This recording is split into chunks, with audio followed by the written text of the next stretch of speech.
السلام عليكم. لا تنسوا الاعجاب بالفيديو والاشتراك في القناة تشجيعا لنا لنستمر بنشر المزيد إن شاء الله.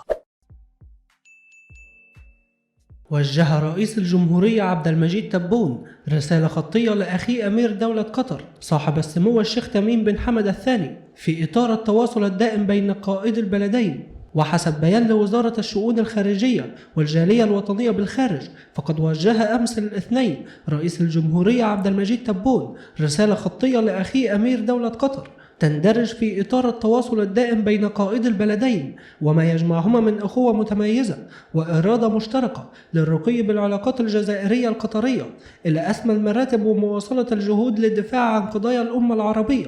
كما أضاف البيان: وقد قام بتسليم الرسالة السفير بوجمع دلمي المدير العام للوكالة الجزائرية للتعاون الدولي من أجل التضامن والتنمية بصفته مبعوثا خاصا لرئيس الجمهورية، حيث تم استقباله اليوم بالدوحة من قبل أمير دولة قطر. وفي الأخير شكرا لكم والسلام عليكم ورحمة الله وبركاته.